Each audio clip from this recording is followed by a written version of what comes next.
Crafty Mama Mer, a podcast for all things crafting, mom life, and Miranda. My name is Miranda, and welcome to my podcast. Today, I'm here with Jamie. Hi, everyone. And we've got lots to talk about today, but I'll give you a quick cliff notes. Jamie and I went to college together at College of Saint Benedict, St. John's University.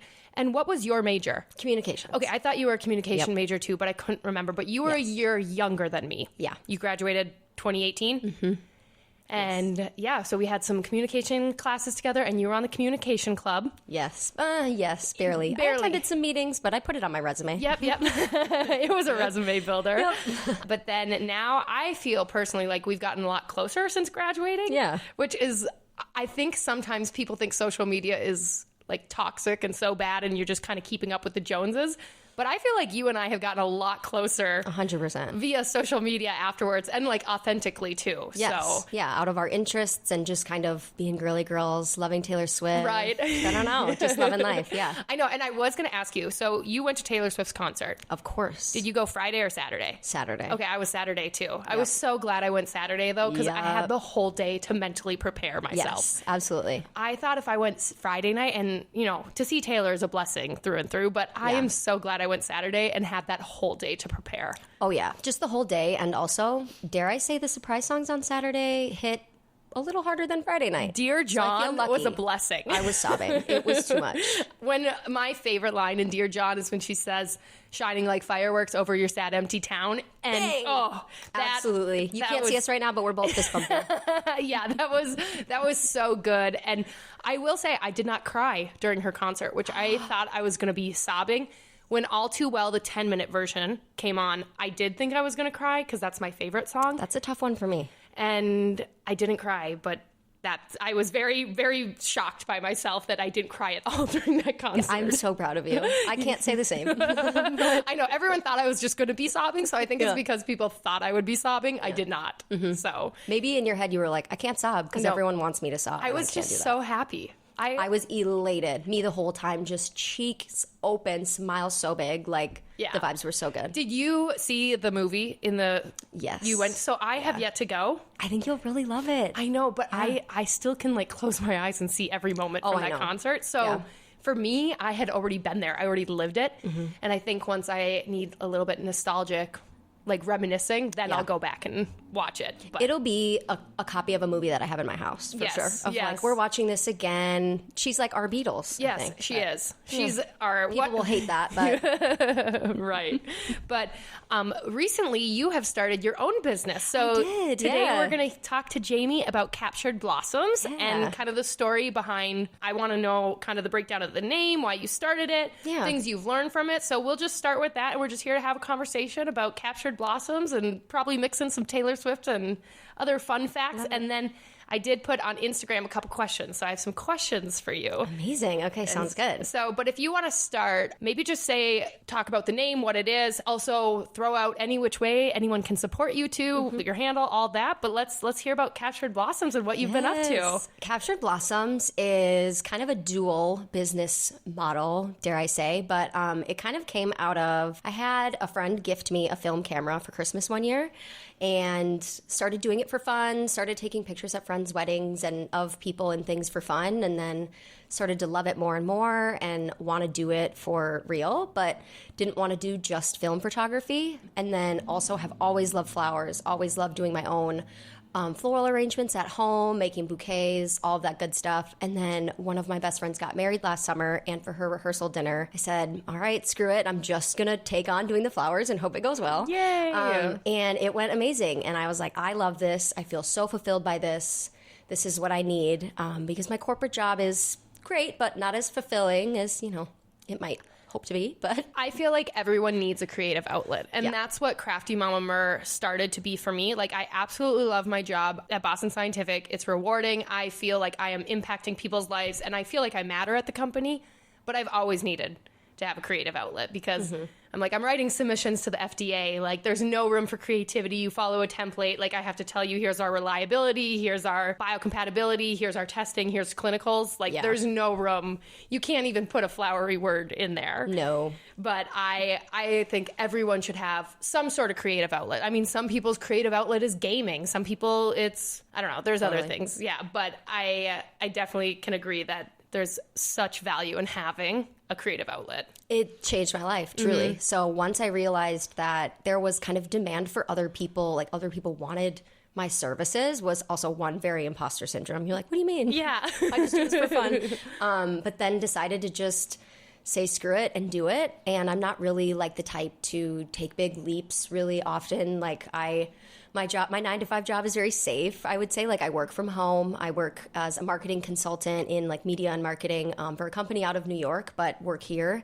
And so it's safe. Like, I'm not in New York, but I have a New York job type of vibe. So I was like, should I do it? Should I not? Is it worth it? Is it not? And I had also just got engaged too, so that was a lot.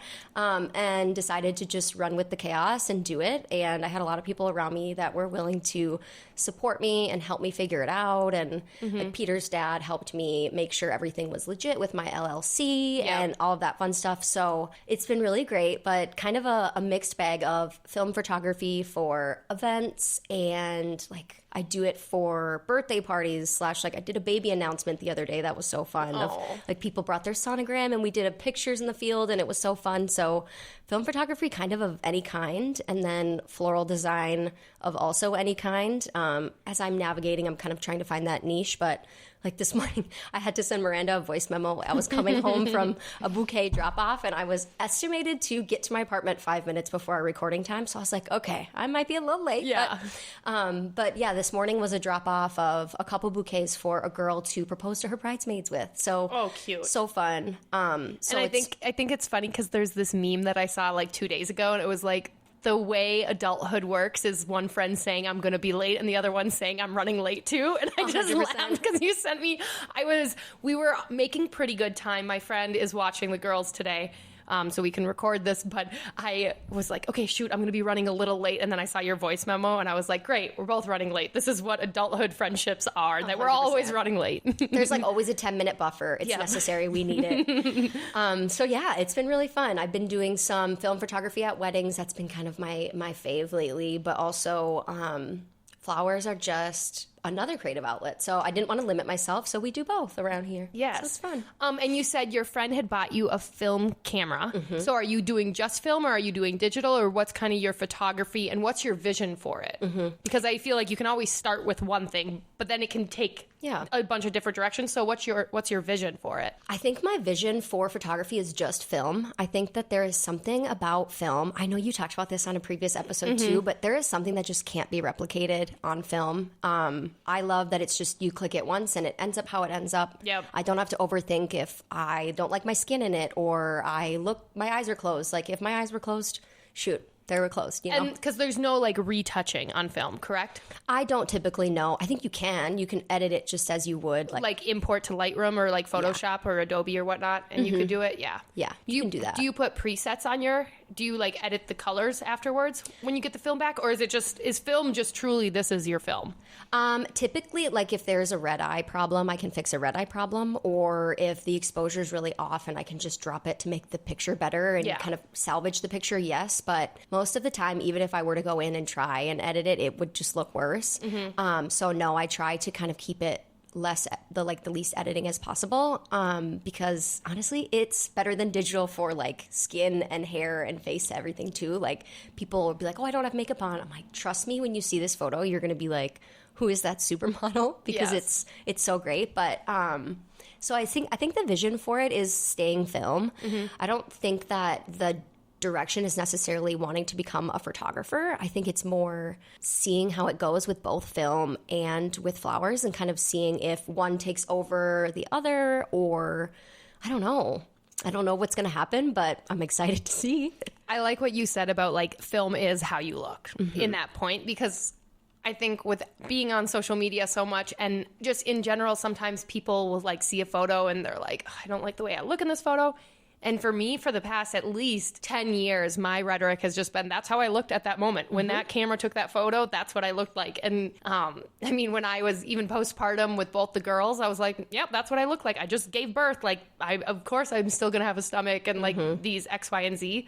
But I think that's such a healthy way to look at photos, especially to be like, that's how you look in that moment. And I wish more people could like love themselves in that moment. But I appreciate film because it is different. It's like, okay, 3, 2, 1, don't blink. Yeah. And if you do, you blinked and that's the photo. And in that moment, you were blinking. Yeah. And I think it captures the moment in time. Does. Wink, wink. It also just feels so, I call it homey, and I don't know if other people kind of feel what I mean when I say that, but like it feels like home. It kind of feels like 90s, like warm, comfy, and I just love that. And so I think I want to keep going with the film, keep going with the flowers, seeing what happens. And where do you get your flowers from? So I go to a wholesaler in Minneapolis. They're like 10 minutes from me. Kohler and Dram is one that I've been using lately because we're in the quote-unquote off-season. So there's not like flowers growing around in Minnesota that you can get. But I love to try and get local flowers as much as I can during the on-season. So I will just go to the farmer's market or go to, there's a farmer's market, kind of someone who used to be in the farmer's market, but now they have a warehouse right off of the market. So I go to them to, it's called Market Flowers in Minneapolis. Okay. But they both are really good wholesalers. And then also just people on like the Northeast Farmer's Market, and then also the one that's in Minneapolis, I love to do in the summer. So if you wholesale flowers, do you have to have like a special, do you have to like buy a membership or like pay a special permit to buy them at that wholesale price? Yes. So I needed to become like a legitimate business and become an LLC and get a tax ID with both the federal government and the Minnesota government in order to apply. And then it honestly was kind of rigorous. They called me and kind of interviewed me about my business model, which I can very much so appreciate because when you look at my Instagram, it's kind of unclear if it's film or if it's flowers sometimes. So I'm trying to kind of differentiate that a little bit more too. But she was asking me like what my goals were with florals and whatnot, which I can respect because they're making sure that their customers are, actually going to buy a lot of their inventory instead of just. This was the warehouse who called you? Yes. Okay, I thought you were saying the city called you. I was no. I was like, no one called me when I LLC'd. And I LLC'd Crafty Mama Mur like a year and a half ago, and I don't know if I did it right, but I paid and I got a email receipt. I haven't got anything in the mail, so I need to go do that quick and make sure for next year for filing if I'm LLC'd or sole proprietor. I haven't figured it out yet, but I LLC'd a year and a half ago. We're in. I just didn't throw LLC on any of my logos or anything because I was like, no, Crafty Mama is clean the way it looks right now. No, I don't throw LLC on mine either. I don't need it. Yeah, but. Yes, you do need to like apply and have a floral business license in order to to do it. So that's so fun. I love going to the farmer's market and just seeing all the fresh flowers. And I have a lot of friends, they'll just go to Trader Joe's because they have like the individual flowers. But so I'm assuming the warehouse is just like gorgeous and you walk in and it's just like a floral, like utopia, right? Yes, it's a dream. I went there yesterday because I had to get some flowers for today, but it is very much so. It's more special in the off season because you can get flowers that are just not available in Minnesota. Like you can't grow a ranunculus outside right now. It would die, but they ship them in. And so in the off season, the wholesaler is really nice. And I can really lean on a lot of local flowers in the summertime. I don't know. I haven't done a full-scale wedding in the summertime yet, so I don't know inventory-wise if I could really rely wholly on like a farmer's market or whatnot. But it has been, I like to either do a mix or I still do pull from Trader Joe's sometimes. So they have good roses and they're easy to find and they always have white roses if I'm in a pinch. Yeah. But Trader Joe's was where I like got my start, quote unquote, with flowers. I would go every like Sunday when I would go grocery shopping. I would get like 4 or 5 different kinds and then make a bouquet in the kitchen, and it just makes the house a little bit happier. Okay, so this is going to be like a slight announcement, but I already hinted at it before, but I didn't hint at it this way. So I'm actually moving back to Minneapolis. Yay!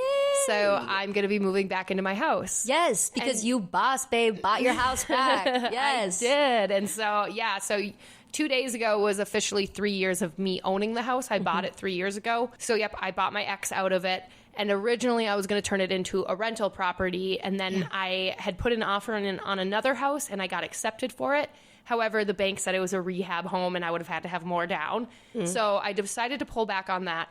But then I was looking for renters, and I like made my renter's application, did all that. And then I was like, am I really going to try to be finding renters for this house and then try to buy another house or like go rent a place myself with the girls and I? And then I was like, you know what? It just makes sense to move back. Yeah. But what I loved so much when I lived in Minneapolis was I always had fresh flowers in the house, like all through the house. So I'm so excited to be able to go get flowers and just have like my house be like my gray walls and white trim with all my color accents everywhere.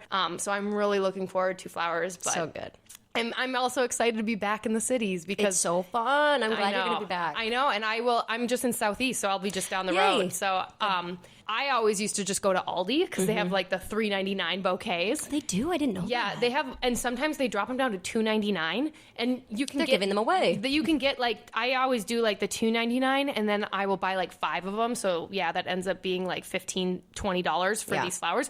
But then I would make these really cool bouquets and put them through the whole house and like have these like matching kind of bouquets. So do you do anything with like dried flowers after you're done with the bouquets? Because I know that you give them to people so you don't keep them around, but would you have any advice of anything you could do with dried flowers that isn't pressing them, but like what you would do with a dried bouquet? Yes. I have made a dried bouquet for a bride one time. It was like an after party bouquet so that she didn't have to worry about breaking the stems of her fancy one. And I feel like I'm looking around my apartment. I'm like, there's dried flowers around here somewhere. It's in the other room. But I kind of put them in vases and have them around the apartment. But I need to learn how to dry them because I would love to dry my own wedding bouquet and figure out like how to press it or dry it or whatnot. But I hear if you hang them upside down, that works. But yeah, I kind of have this vision, and I don't know if it's like going to work or not, but I want to start keeping all of my bouquets and figure out a way, but have them on display somewhere. So I know if I have like this dried bouquet flower wall, I feel like either my cat, my dog, or my children would just mess it up and it would all fall down. But I thought about on outside, because we have a wooden privacy fence at our house. Nice. And I thought about like doing a fence post panel that's like all dried flowers. And I haven't decided how it would work. And obviously it would weather with the seasons. But I was thinking of even getting like some cool twine and like hanging all my dried bouquets. So every time the way I was envisioning a garland hanging all of the bouquets off of it. Yeah. So I love flowers. Fun fact, one of my aunts owned a flower shop in Maple Grove for like years, and my grandma would help at it. Cute. And so I texted my mom to be like, Mom, I need some facts about the flower shop so I can share them on the podcast. But she said, that my grandma would help on the holidays, and my grandma and my grandpa Shorty, they would go to these flower shows in Amsterdam. My grandma is like who I aspire to be. She was a watercolor artist. She had 6 children, and this woman never raised her voice. The one time, God bless her. Yes, seriously. I don't have children, and I raise my voice. I remember though, all of my aunts and uncles will recall the only time they've ever heard her swear. They were driving out to Montana or somewhere out there, and she had, I think, 4 of the 6 kids in the car, and she was like, I am sick and tired of you all yelling, and I'm sick and tired of driving through this cow shit country. And like that was like the only time, I think, or it was something like that that was the only time my grandma swore. But she was just such a sweetheart, and I felt very close to her during my pregnancies because I got carpal tunnel. And if you don't know, carpal tunnel is similar to arthritis, and it's a huge side effect of pregnancy. Wow, I didn't know that. And so both pregnancies, like I barely could use my hands, and they would like kind of shrivel up and like turn in on themselves. And not the crochet girl, right? Not being able to crochet. I couldn't do anything, and I did crochet Meta a blanket when I was pregnant for her, and it was actually the same pattern and stitch as the pastel blanket.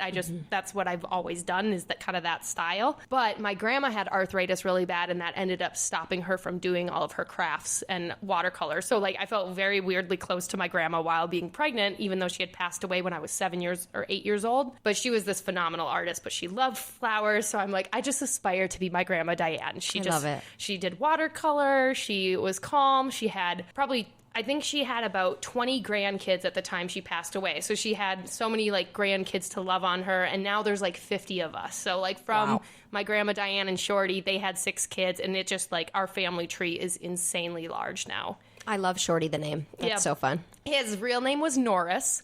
Even better. I don't remember what his middle name is. But Norris Olsen and his, Ole's son, Olsen, and we're very Norwegian, Scandinavian. But So it was Diane and Norris, but then my youngest brother's name is Micah Norris, Schramm Olsen. So nice. we've got our tributes to them. My mom also got me into flowers. Yeah. So it's like a family thing. My mom was a big gardener growing up when I was growing up. And then like I tried to include snapdragons in a lot of my bouquets or my arrangements because snapdragons were like my mom's favorite flower. Mm-hmm. And if you don't know, they're called snapdragons. I'll show you a picture later on, but you can pinch them on the side and they literally open and close like with a mouth like a dragon. It's really? So silly. Yeah, I'll find a video to show you, but because I thought those were so cool as a kid because obviously it's like an interactive flower. And so now like kind of as an ode to my mom, I try and put them in my bouquets and my arrangements and stuff, but the goal eventually is to help retire my mom and so she can work for the floral business and help me. So fun. She would geek out over it. She would love to help me like prep stems and get everything ready, but so that's the goal. What would you say your favorite flower is? And then could you visually describe it? Yes, my favorite flower is a peony. And a peony is hard to get. And visually they come in variations of pink and white, sometimes like a deep magenta as well, or like a deeper purple. And they start out as like a rock hard bud. Yep. And then this is the one that you might see ants crawling on sometimes when you see them out in the wilderness because the ants like help them open up. It's wild. I don't know. The nature process. Like I always used to think those poor peonies, like they have ants all over them. Like get the ants off. And my mom would tell me, that helps them kind of open up and That's nature so helps. Interesting. It's kind of like people who like, spiders help the world. They eat mosquitoes, like let them be. I'm like, but they're so creepy, but you get it. But then they slowly but surely open up and get really, really big and they smell delicious. One of the few flowers that I use that smells so, so good. And when you plant them in the ground, like a bush, it takes like 7 or 8 years, I think, for them to actually flower. So they're hard to get, hard not to crack, but when you get them, they're stunning. And so they're very fluffy and light, but yeah, they're gorgeous. So I had asked my mom what my grandma and grandpa and my mom and dad's favorite flowers are. So my grandpa Shorty loved yellow roses. Oh. And my mom goes, Diane loved them all. She loved every flower. And then my mom, she likes a good fall arrangement, anything with like sunflowers. And she's very warm colors and I'm very cool colors. And sometimes I feel like a brat because I'm like, I'm living in a warm toned house. Like it's affecting I so feel me. you. But I am cool tones. Like as I sit here, this is exactly like this flooring is what I'm going to put in my bathroom. This flooring right here. Yeah. And a light tone. Like a light piney kind of looking, like lighter like that. But I just laugh because of course she likes sunflowers and like deep, she loves colors, browns and like reds and yellows and oranges. And I'm like, I like pastel and lilac and like have it be light and whimsical. Airy. Yes. And then I don't know how to pronounce this one. Let's see if you can. But this one, that's my dad's favorite flower. Oh, I don't. Alstroemeria? I don't even know if I know what that is. Alstroemeria? We're going to say it confidently. Alstroemeria is my Alstroemeria, dad. period. That's my dad's favorite.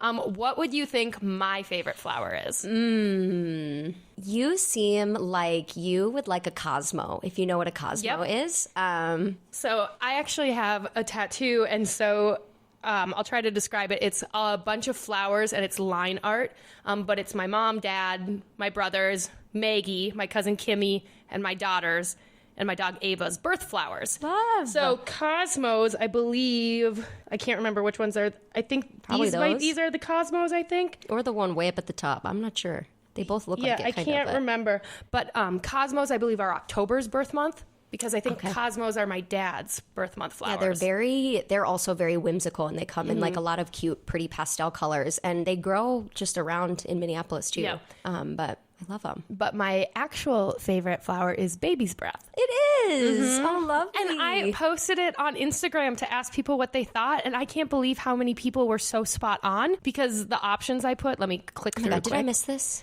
I just posted it this morning because I was like, I'm going to ask this question on the pod. So we'll get, I also really like having it be interactive because I know people who follow me there, listen to the podcast. So it's just fun. But my options were lavender, baby's breath, daisies, and lilac. And I thought everyone was going to say lavender and lilac. but 68% of people voted baby's breath. They know you. Which surprised me. And granted, like in that bouquet, it's a lot of baby's breath that I posted on that picture. But I was kind of surprised because I thought everyone would jump to lilac or lavender, which are my favorite. I mean, I do really like them. But the reason baby's breath is my favorite is because my dad and I did father-daughter dances growing up and through dance studio. And there was one song that we danced to called Butterfly Kisses. And after bedtime prayers. Yep. Yeah. I was also a dancer growing up. I know the song. And they said putting little white flowers all up in her hair. And then they talked about like on her wedding day, she had white flowers in her hair.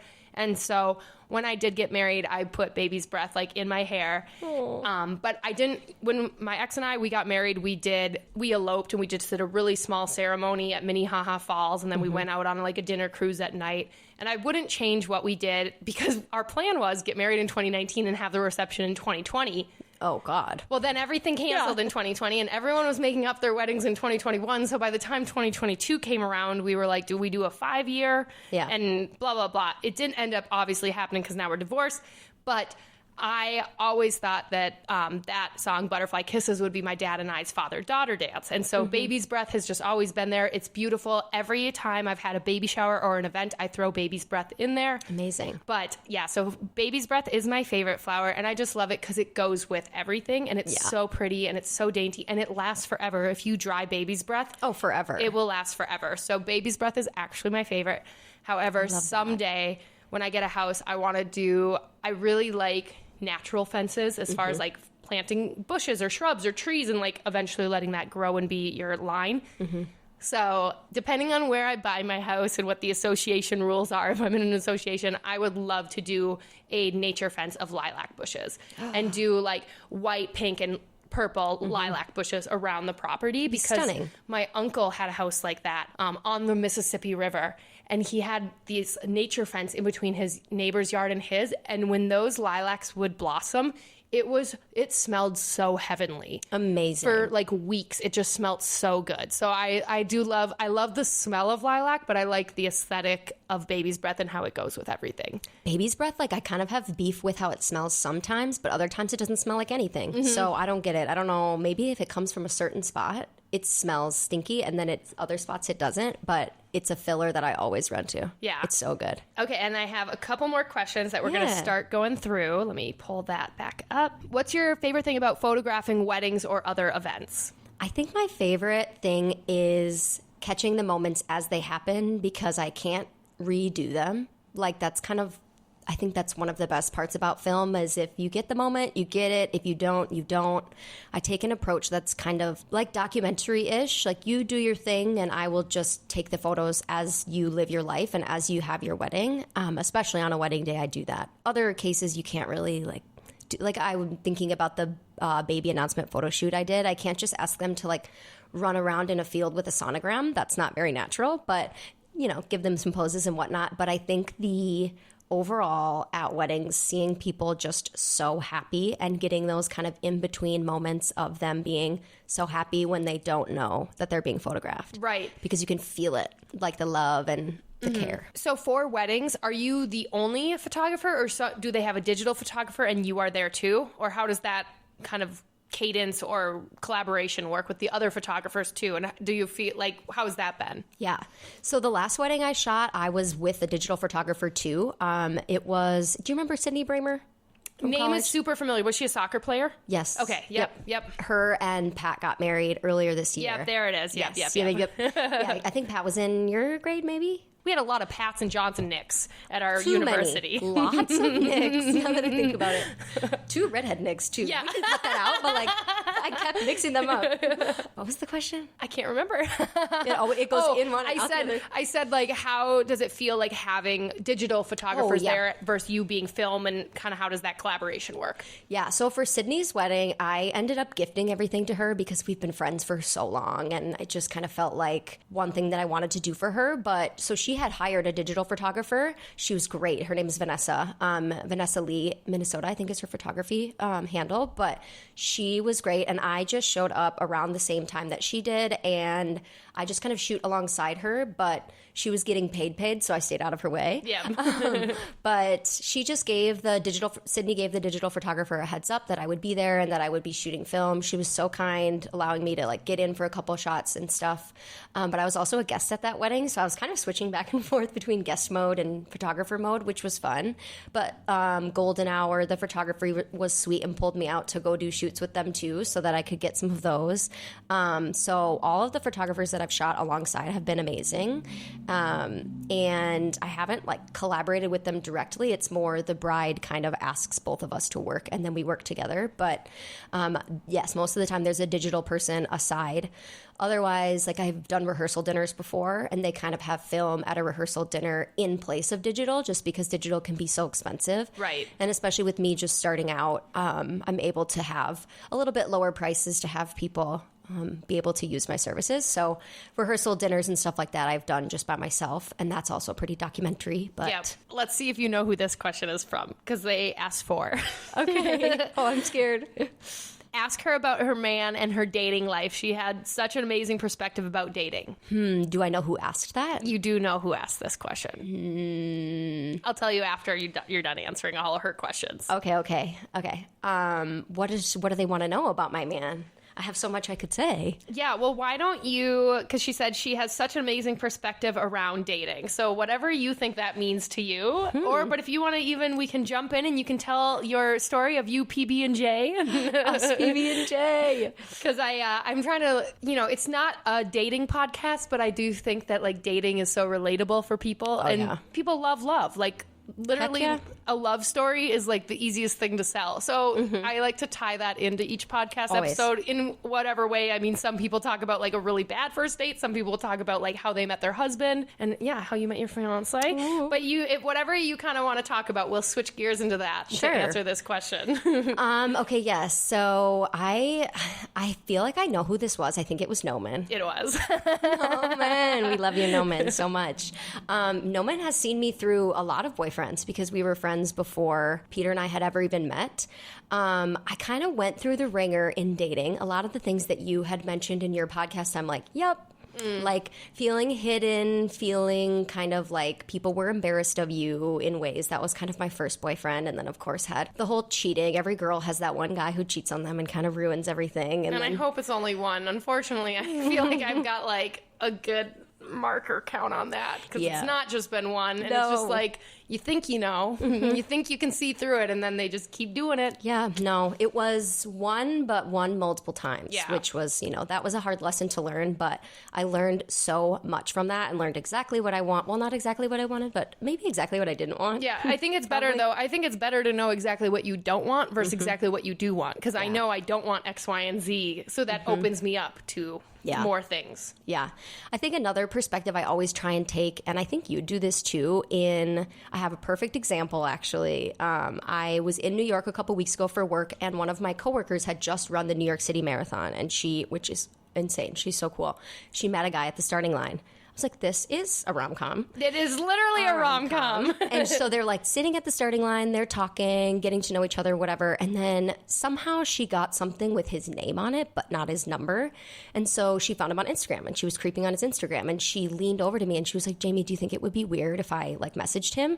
And I was like, well, would you normally message him? Like, is it your personality to just message someone out of the blue? And she was like, yeah. And I was like, absolutely. And if he doesn't like it, then you guys will not hit it off because your personalities will not mesh. Like, in order to find someone that really fits for you super well, you just have to be yourself. And if they don't like it, then they don't like it. And then you don't work out. And it's so much easier said than done. But it's the situation of, at the beginning of a relationship, you can kind of put on, I think about Taylor Swift and Travis Kelce right now. Of like, he's putting on his best. He's putting his best foot forward. He's trying not to make mistakes.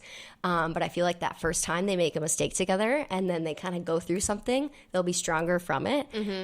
So going into any dating relationship, just being yourself is so important. And because you don't want someone to fall in love with not a version of you. I know. And I've definitely had that happen before where I tried to like change myself and fit this mold. And then it's like, then it falls apart. And now, I don't know if this podcast is going to be a blessing or a curse for my dating life. I literally have no idea, because some people are like, I don't like that. That's way too personal. Like, I'm a private person. But then I realize you're not going to change who you are, though. And you've always been an oversharer. You're not going to marry a private person. No, it's not going to work that way. I know. I do think I need to marry a calm person. Calm, not private. Yep, calm, not private. I'm doing that. Yep. Peter's calm, but I asked him this morning, I was like, anything off limits? He was like, no. Yep. It's And like, see, okay. that's so nice. Like, to not feel like you have to follow rules or guidelines. And obviously there are like things you need to respect in relationships, but I really enjoy that. That's what his response was. So go, Peter. Go, Peter.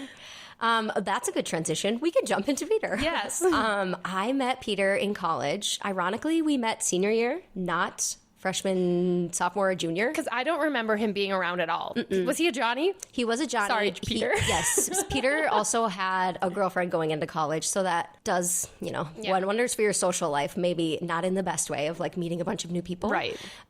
So we never ended up meeting until senior year. We met actually on Progressive Drinking Day, if you could believe it. So romantic, which is, for context, it is a day every year for that our senior class like starts somewhere in the morning, and you do like mimosas, and it's for AMSAC, EMSAC, SAMSAC, whatever you call it. But you do like a party every hour and whatnot. And Allie Ridge had just gotten back to school, and she is one of those young bennies. So she didn't turn 21 until I think it was senior year, maybe. Yeah, she didn't turn 21 until senior year. She had never had an apple pie shot from Sal's. Oh, yeah, you got to go get one of those from Sal's. You Always. And so we were like, it was midday, something when we were in between parties, and she was like, will you go to Sal's with me quick? I really want an apple pie shot. I was like, of course. So we're leaving Sal's, and we're walking out across the street on the sidewalk. I see Taryn Kranick, and she's walking with Danny Bruckbauer and Peter and a bunch of other people from their study abroad program, because Taryn studied abroad with Peter. We see Taryn, and we don't know where everybody's going for the next party, so we just go, hey, can we come with you and whatnot? And I kid you not, the rest is history, like with Peter and I, because he was walking with her, and he did the like talk with me, chat with me, flirt with me. Very big humor guy from the start, which I love to laugh, and I love it when people make me laugh. I like intelligent humor as well. Yep. And he's very that way. He is, I'm not thinking of the word right now. When it comes back to me, I will say it. But so then we met that day and, did the classic, like, do you want to be my partner in Pong? And all that. Oh, God. Like college house party vibes. And then later that night, I actually asked him for his phone, and I put my number in his phone. And did you do anything like sassy, like Jamie, your future girlfriend or something? No, I don't think I did. Now that I'm thinking about it, I don't know if it was he put his number in my phone or one of us did, because I remember I texted him first. So it must have been he put his in mine, and I texted him first, obviously hit him with a joke right off the bat, and he hit me right back with a joke. I was like, oh, this is going to be great. And he asked me out on our first date, and I knew I really liked him because he asked me out on a date in the morning, and I said yes. It was before class. Insane of me. I'm not a morning person. Oh, your date was before class? Yes. I thought you were saying like he asked you out, like he said, do you want to go get dinner like before class? Like he was asking you to go on a date later in that date. No, so he wanted to go on like a coffee date? He wanted to go to the local blend. He wanted to go grab coffee, and it was before class. I had Tuesday, Thursday at St. John's, so went there. And he was like, yeah, let's grab some coffee before class. And we did. And I obviously missed class. I obviously didn't go. I stayed for way longer than I needed to be there. And Anna Lindstrom was our cashier at the local blend on our first date. God, it's such a small world. Such a small world. Like I tell her, like, Anna and Allie at our wedding will get a special shout out because they were part of the love story. But yeah, we went on our first date. Before class, missed class. It was wonderful. We couldn't stop talking. It was one of those things where you meet someone and it's like, this energy is just so good. And went on a few more like formal dates after that, but then just fell right into it, fell right into the whole like, you sleep over at my place, I sleep over at yours, let's go grab lunch, let's go to the library, all that good stuff. And here we are 6 years later. Yep. And so you met at the end of senior year then? The beginning. Or beginning? Oh, okay. I couldn't remember because you said the party or whatnot. I couldn't remember if that was like the end of year. Okay, that makes more sense. Yeah, it was in, like, we hadn't started class yet. We had all just moved in. Okay. And we met then. Oh, now, okay. Yep. That makes more sense. I always missed the, like, let's kick this off because I was traveling. There you go. I got like a little slap on the wrist every year because in 2016, the year before my senior year, Maggie and I went to Japan for 3.5 weeks. Okay. And the day we flew back in was like, I think we flew back in on Sunday. Okay, yeah. And classes started Monday. Or no, we flew back in on Saturday, and there was a workshop for health advocates that I was supposed to be at. And always a workshop. I missed it. I missed half of it, but I told them, I said, well, I'm a team of one for marketing and PR and communications for health advocates. So I'm like, I'm a team of one. I don't need to workshop this. But I kind of got in trouble that I wasn't back in time for this workshop. And I was like, I'm in Japan. I have nothing to apologize for. This is my like work study job at school. And I loved health advocates. And I think that that's where I had a lot of room to wiggle around and kind of test out what works with social media. Like I started the water bottle giveaways on Wednesdays with health advocates. It was iconic, Miranda. People were pandering for those water bottles. I know. And all we did was just had like a good water bottle. But it's the same thing I do to this day with giveaways, that it's, you like this post, you follow, and you tag some besties, and you get a free water bottle. It's the same thing I do with my crochet giveaways. Like, once we hit another milestone, like, you like this, you tag a bunch of besties and share if you so feel inclined. Mm-hmm. But I did love health advocates. But I always miss, like, the move-in weekend stuff because I was... I think 2015 was I in Europe. Yeah, yep. 2015 I was in Europe like to the day before move-in or the day before classes started. I was just moved in like last minute. I was like, I have my stuff. I've got all this time to move in. But I always miss those things. So that's why I couldn't tell if it was like fall or spring because I didn't do anything like that because I was like, I'd rather spend 2 more days in Japan. Like that. I don't blame you. I was excited to get up there because it was my first time being off campus because you have to fight so hard to get off campus up there. Where did you live? What house? We were in the quarters. Okay. I thought so. I thought that's where you would end up. Yeah. So not a house technically, but apartments. Yeah. We loved them. So then Noman also said juggling an 8 to 5 and a 5 to 9. I haven't figured that fully out yet. I'll be so transparent. It might look like I have, but I haven't. I'm getting better at it, and it's getting easier to figure out like when I can find pockets for captured blossoms and when I will be focusing on my 9 to 5 because it's pretty demanding. So I try and I always want to put that first because, you know, I have an obligation to that and I want to make sure that I'm doing good work for them. But weekends have now kind of gotten taken over by captured blossoms, but I love it. And we have a really kind of nuanced schedule in our home anyways. My fiance is a flight paramedic and a ground paramedic. And so he works really odd hours. Like he'll work tomorrow 5 a.m. to 5 p.m. and then we'll work Monday 4:30 a.m. to 4:30 p.m. and then won't work again until Thursday and whatnot. So we have really like nuanced schedules around here. So it's not like I'm breaking out of the 9 to 5 mold. He kind of did that for us, which I love so much. And now that I'm out of it, I'm like, oh, yeah. I don't want to be in it forever. I know people say 9 to 5, and I actually work a 7 to 4. Okay, or 7:30 to 4:30 are my work hours. Yeah, so I do 7:30 to 4:30, and that's just why it's been a blessing working from home because there are days the girls don't want to wake up, and I'm like, well, I'll start working at 6:30 a.m. then and get an hour ahead of this. I also am trying to figure out how to balance it all, and people are always like, you have a 9 to 5, a 5 to 9, 2 kids, dog, cat, and you're trying to date. I'm like, well, the dating's gonna. I don't know about that. I think that's the least of my priorities right now. And like my big thing and everything I put on my dating profiles are like, just pull a Travis Kelce and like, you can come pursue me. I just don't have the time. Please speak about me on your podcast. Right. Yes. Oh my gosh. But I just think there's like a balance that you just have to kind of figure out. But like you said, my weekends, they get taken up with Crafty Mama Mer. But I enjoy it. Like I love getting to sit down. I'm doing a podcast. So the week after it will be a woman who does holistic healing. And we're going to talk about energy healing and how like women need energy healing. Can she come over and heal my energy? Actually, Noman and Jenna are going to come sage my house. I think tomorrow or today. I got to actually text Noman back. But, but I think it's just when it's a passion and when it's a creative outlet, you enjoy it so much more that it doesn't feel like work necessarily. I mean, there are times that it's like, yes, this is work when I have to sit down and respond to emails and make sure everything gets shipped out in order and that I'm receiving packages the way I'm supposed to. Yeah. and fun things like taxes in a couple months that I'm not looking forward to. No, me neither. I finally get what people say when they mean, like, if you love what you do, it doesn't feel like work.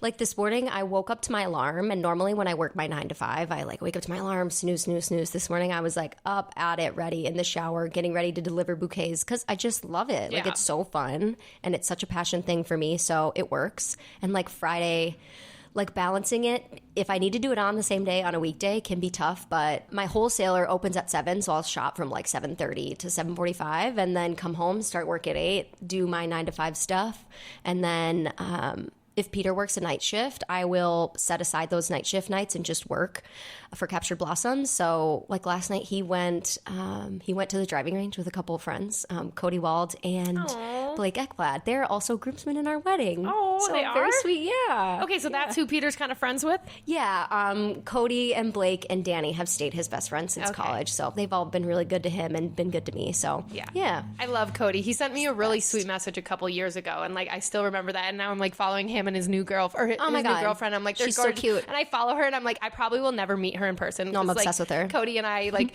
I mean, I'm still really good friends with Ashley, but Cody and I like aren't like friends like that. So I so enjoy following along with their relationship. I'm like, she looks like such a sweetheart too.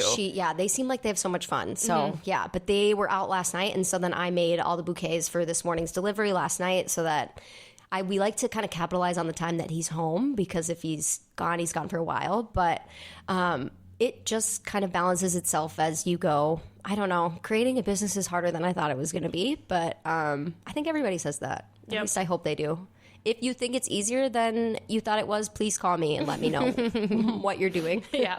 So do you set it all up on your table then? Your like kitchen island? I do it on the floor in my office. Okay. I'm a floor girl. I love to sit on the floor. No, We're on the floor right now. I know when you said we can sit on the floor, I was like, you know what? Sure. Why not? Like I normally like I'm sitting up in a chair, but it's fun to be crisscross applesauce. Doing this. My apartment's not too big, so we have a coffee table setup going on here. But So the last question I have is, what are your favorite colors to work with for bouquets? What are my favorite colors to work with? I like colors and not so much plain. I would say, like, if I were to gravitate towards kind of a grouping of colors, maybe like a green, obviously green because the stems, but green's my favorite color. I didn't know that about you. Yeah, it used to be purple, but now it is green. I rebranded, just like you with your pastels. Purple. It was purple growing up, green in like adulthood. Yeah. But that's so funny. Mine switched. I loved forest green. Like that was like my color because I have green eyes. So I was always like, when I wore forest green, it just pulled. But now it's lilac, and I feel like I still look like a plant essentially with my green eyes. Like, I just look like a flower now. Yes. Other than like a solid, gorgeous green, I think a white flower is stunning, even though I just said that I love like a colorful palette. I think I'm so big into texture. Like I like to have a greenery that has a different texture, and then a couple different like focal point flowers that have different textures and different heights and stuff. But I think I know I just said I changed my color from green to purple, but a deep purple flower is really pretty. Like kind of looks like Linkin Park After Dark vibe of the nail polish of, I'm thinking of one purple dahlia in specific that I had earlier this summer. That was like, that's an insane color of flower. I've never seen it. So I would say probably flowers that you don't think are going to be that color, and then they are. Not like the crazy spray painted silver baby's breath that you see at the store, and you're like, that's not natural. But I'm a colorful girl. My wedding colors or my wedding florals will be colorful too. So fun. And whimsical, or what's kind of your vibe for flowers for your wedding? Yes, whimsical, right on the nose. The wedding flowers for mine will be pretty whimsical and colorful and textured. My wedding florist I chose is very close to my same style, obviously, but Cosmos Floral is her name. She's amazing.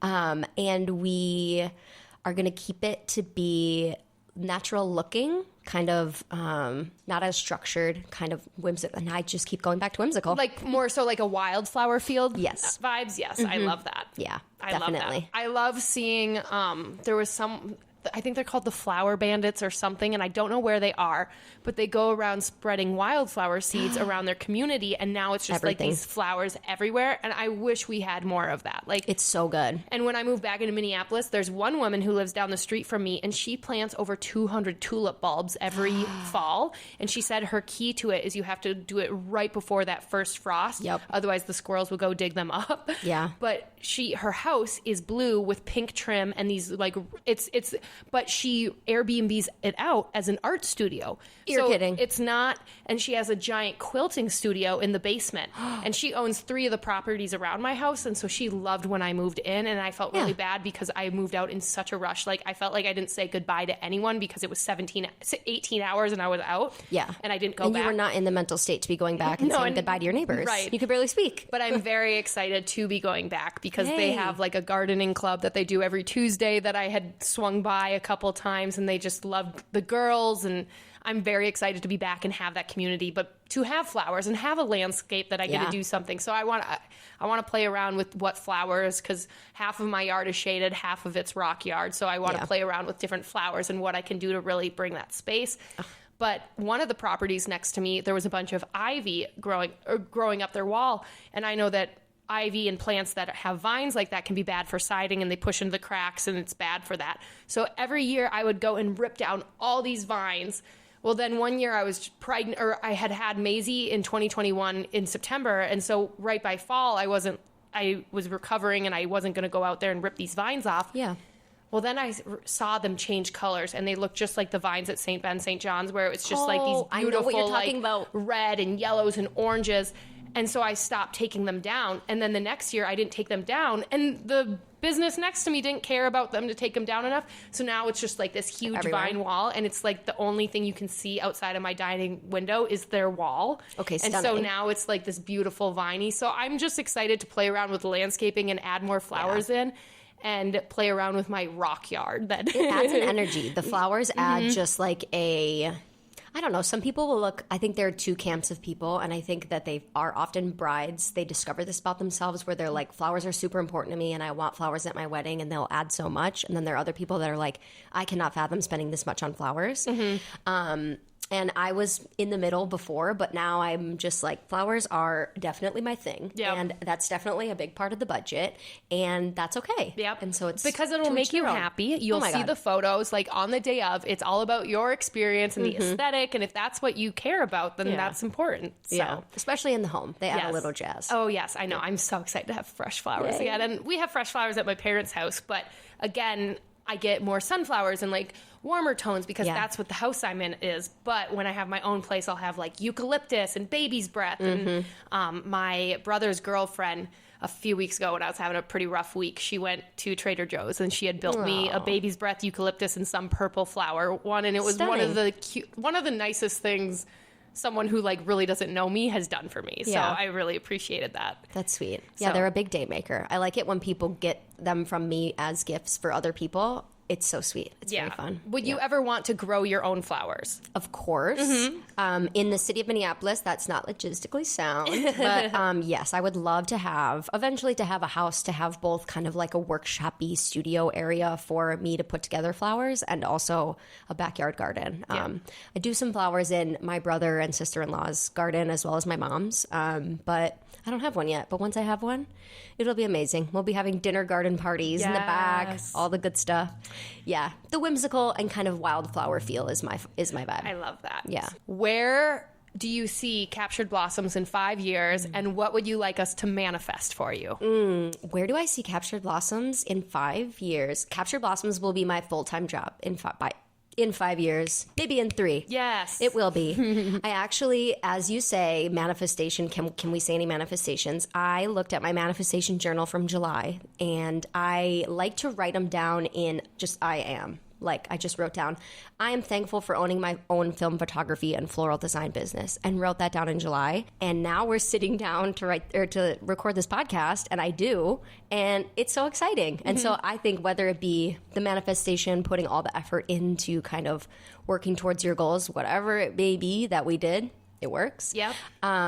I would love to be doing this full time in 5 years. I would love to be, this sounds crazy for me to say out loud, but I would love to be a mom in 5 years. And I would love to be doing this alongside of being home and taking care of our kids. And that's also crazy for me to say because I used to think I wanted to be this girl boss, corporate, working in the tall buildings, and the slower lifestyle and the being more in touch with my day to day and is better for me. It's better for my anxiety. It's better for my depression. It's just better for all of it. Living that kind of slower lifestyle and focusing on things that make me happy creatively. So I would like to be doing that. And then we don't know what Peter will be doing, but yeah. Just so killing it, being a paramedic, taking care of the world. Yeah, he's crazy. We have the complete opposite job. I sit in my pajamas in that room over there and type on a computer, and he's like, he hasn't flown yet. He just started this new flight paramedic job, but he's been a paramedic now for 3 years. So it's funny because in my job, we say we are just slinging ads. We're not saving babies. Don't make it this big deal. But my life is truly Peter is saving babies and I am slinging ads. It's insane. That's awesome. We love it. So yeah, I think in 5 years we will be Mr. and Mrs. Blaney, maybe a couple kiddos running around, lots more flowers. Do you see yourself in Minneapolis, or do you want to get out into the suburb era? The real estate prices, I don't know where I'm going to be at this point, but I would like to be out of the city, I think. Not anytime soon, but I think I could get more space out of the city, and I think that's really what we want. We really want like a solid home base. I'm such a homebody, and I love it. Love making my spot how I like it and how it feels good to me. So we would love a house, yeah. And I think I need something out of Minneapolis to have a big, nice garden, too, and some privacy. Yes. But I don't know what suburb I want. That's the other thing. Well, it's always changing, and the nice thing is, especially like when you have kids, right now, Meta doesn't start kindergarten for 2 more years. Yeah, I was going to ask, how does the school district stuff work? But you're not in school district yet. I don't even care at this point. You're like, because I'm going to live back in Minneapolis for at least 1 year, but like 2 years probably would be our max, and then I'll move to whatever suburb I want to. I don't know. I do, as much as I don't need to be in the cities because I work from home, but I can go into the office, so I am excited to be back in the cities because then I'm only 12 minutes away from work. So I'll be able to like go and work and be able to like focus on my career a little bit more too, and more so networking, because I feel like now if I go in the office, it's to network and it's to build relationships. If I want to get my work done, I stay at home because I have my 3 monitors and I sit there like just locked in and no one's disturbing me. But when I go into the office, I'm just walking around. Like, I will run into someone and it's good to have those conversations and catch up, but then it's like there went 20 minutes and now I'm trying to sit back down and people pop into my cube. So I digress. It's too much. I couldn't work in the office either. Yeah. It's the most unproductive. I like the one meme, like, please do not disturb me. Like, if you start talking to me, I will not get my work done. And that's like some days when I'm in the office, I feel like I need to put a sign up, like, please don't talk to me because I can't get my work done. If I look focused, don't break that focus for the love of God, Good please. Lord, please don't. But I like St. Louis Park, maybe Maple Grove. I love Dayton and Champlin, though. And so that's kind of the area I think eventually will end up. But for the next year, for sure, I'm going to be put back in my city girl area and be in Minneapolis, and I'm so excited to be back. That's good. I'm excited for you to have your studio back too. I know, and Maggie and I, and do you know who Habak is? She does Moon Juice art. She does a bunch of murals all around the city. So she has a mural at Gray's in North Loop. Dope. She did Arcadia, Asadia, maybe I'm saying this all wrong, but she probably has at least 20 murals around the cities. God, You've definitely seen them. But she painted my steps. Oh, my pastel rainbow steps I have at my house, and then she did another like rainbow little mural. So in my studio, we're going to do this like giant pastel mural. Heck yeah. And then put a pegboard so I can have like an installation of yarn as well, but it's a functional installation, so I'll be able to pull off the yarn and use it. You're a genius. That's where I'm going to do all my YouTube recordings, and I'll actually have a studio with good lighting, a background, and the ceilings are super high on the main floor, so I'm very excited for the vision. Yay. But it's my house. It's always been my house. Now it's legally only my house. I love that for you. I'm so excited to just have a space for the girls and I. And we're going to get my brother's girlfriend's watching my cat, so I'm going to get my cat back. And then Meta wants another kitty, and she wants to name it Kitty Charlie. And I love that. But we went and met a little kitty last night, and she did so good, and she just like sat there and pet it and was so gentle. So I think we'll get another. I was looking on Craigslist 2 nights ago. You're like, can I get a kitty? And my friends are like, what color kitty are you getting? I'm like, a $25 kitty. That's what I'm getting. Yeah, whatever color they come when they're cheap.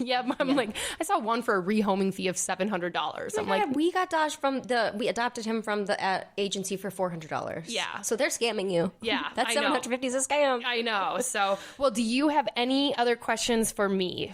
I feel like I want to ask you a similar question of what has been kind of your balancing act? How have you moved from, I mean, you do so much balancing, I can't even keep up, but of your 9 to 5 and Crafty Mama Mer and motherhood and all of that, what's like your takeaway? What's your biggest tip for kind of staying on track? The biggest thing I do that saved everything was batch create. Okay. So on the weekends I don't have the girls. I make so much content, and I do, like, my room is always a mess because I just keep doing outfit changes, and I change my hairstyle up just a little. Oh, that's such a good idea. And it was helpful because when I moved back in with my parents at the start of this year, I was on a really good routine of posting 2 to 3 times a day, and I was growing a following, but my life was literally falling apart in shambles, but I still had 40 drafts.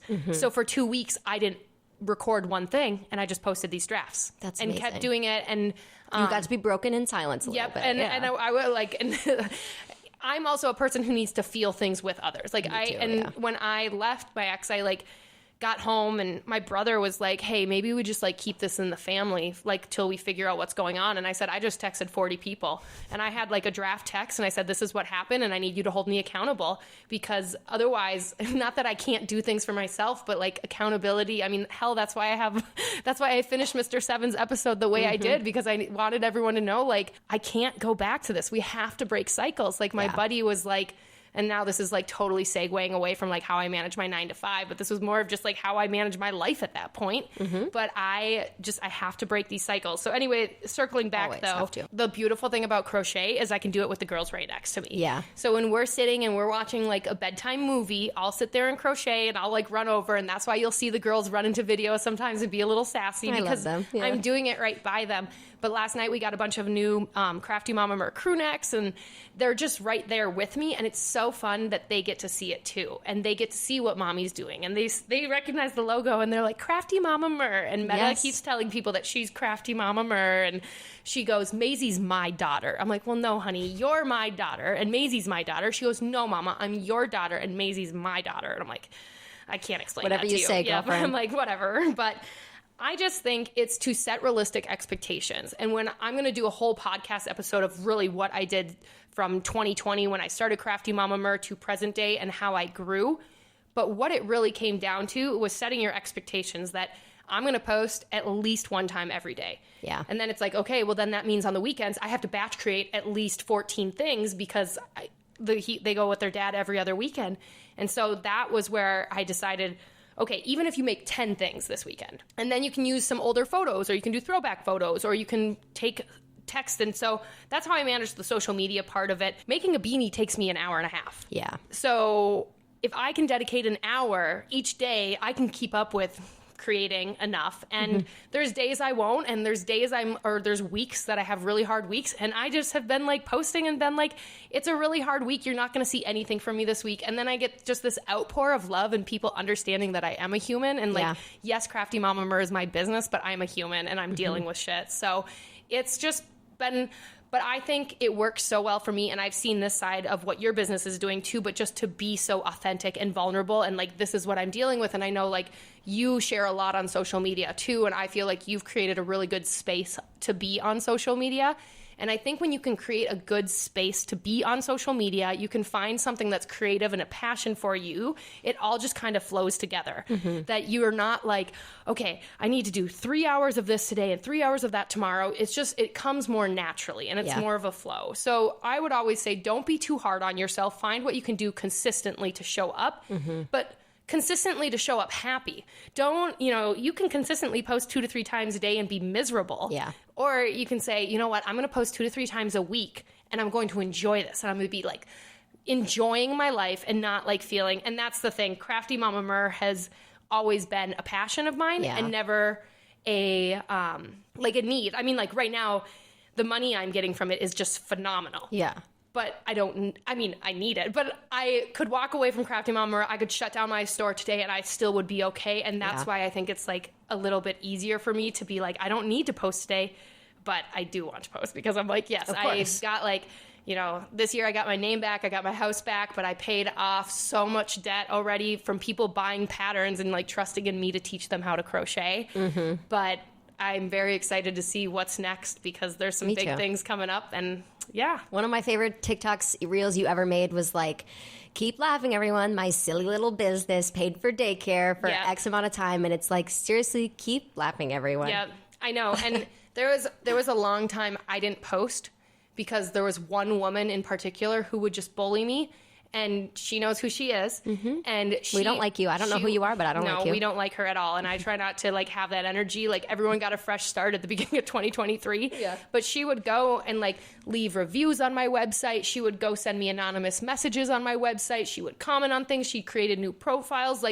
And she would show up. I remember the review girl. Yep. And so if I would have kept some of these screenshots, I've talked to some people and they would have said I would have had grounds for a restraining order. Yeah. But for so long, I didn't post because of that one individual. Mm-hmm. And now I'm like, look at me now, girl. Like, and you know, you cannot do things because you're afraid of what people are going to say or they're going to make fun of you.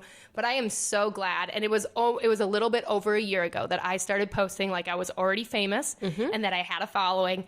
And now, like, by the end of this year, I'll hit 100,000 followers on Instagram, and I'm at 50,000 on TikTok and 16,000 subscribers on YouTube. And to everyone who made fun of me for, like, making my silly little TikTok videos, thank you. Thanks. Shout out to you. You kept her going. Yes. But I wouldn't change it. Like, there's nothing I look back that I'm like, I mean, there's one video of me like crying that has 500,000 views on TikTok. And I'm like, maybe you could take that one down. But maybe that brought some people to your page. But it did. And it showed people I'm a real person. But it was also funny because the day I left my ex-husband was January 6th. And so people always think that video is like somehow politically linked to January 6th. Oh my gosh, and so that's why people were watching this video. And then the comments like are so weird on that video. Anyway. Whatever, the comments bump that algorithm. It does. And if there's one thing I know as a social media consultant, any engagement bumps the algorithm. Right. Anything. Yeah. So when people comment, why would I pay $10 for this pattern? I'm like, thank you for your comment. Have a lovely day. Because you know what? You might think it's ridiculous. I charge $10, but you're helping me push out now to more people who will pay the $10 because it is, and I've said it many times, like my goal is to teach people how to crochet. And if people think it's too easy or it's like a basic pattern, then they are not my market. Yeah. They're not beginner crocheters. My market is for people who think they will never be able to crochet. Yeah. Or never be able to create something. Yeah. So, but it's been lovely with social media and I love the space I've created with it. And I think that's advice I have for people. Create the space you want. Like I'm a single mom who crochets and like occasionally posts her outfits. Yeah. That's the space I want. That's the energy I want. And so I'm not putting out any bad energy. And so I feel like karma is my boyfriend and everything happens for a reason. So. Truly. It's the kind of posting for yourself versus posting for everybody else. Like I really like this that I made, so I'm going to post about it. And then posting it and not disliking it because others might not like it as much as you do. That's tough with like art or creativity and things like that. Like I could be geeked on a bouquet and think it's so beautiful and then post it and not get a lot of likes. And I try and not have that be like that doesn't like, try and not think that means everybody else doesn't like it. It's more realistically, people are probably busy, not looking at their phones at that moment or whatnot, but reminding myself to post for me and create for me versus post and create for other people. And that's been so nice. And I agree with you with the coming as a human and showing up as a human. Like text or putting something on my story with a little bit of a funny like cadence to it is me, so I will post that versus trying to be just like every other photographer or florist I see on Instagram. It's kind of scary because you being yourself can be, it can be a toss-up. It can be received well or not, but I'd rather be received well by people that I also like and that enjoy my same things. I kind of, in my head, think like you should market to who you want to come to your page. Right. And if you want people that are just like you, you can market the way you think you should, you know? Exactly. So Yeah. Well, that's very exciting. Well, Jamie, thank you so much for doing this. We did it. We did it. My My very first podcast. Yeah. So make sure you go follow Captured Blossoms on Instagram for any inspo on floral arrangements or wedding photography, and then check her out and see if you want to support a small business. But thank you again for being on. It was fun talking about flowers and Taylor Swift and dating and all that fun stuff. Lovely. Thank you for having me. It was so fun. Yes, you are welcome. So thank you for listening to Crafty Mama Mur, a podcast. Find me on any social media as Crafty Mama Mur and follow along for more parts. Bye. Bye. Yay! Mama.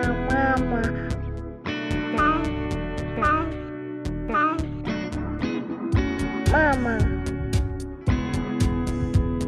Crafty Mama Mur.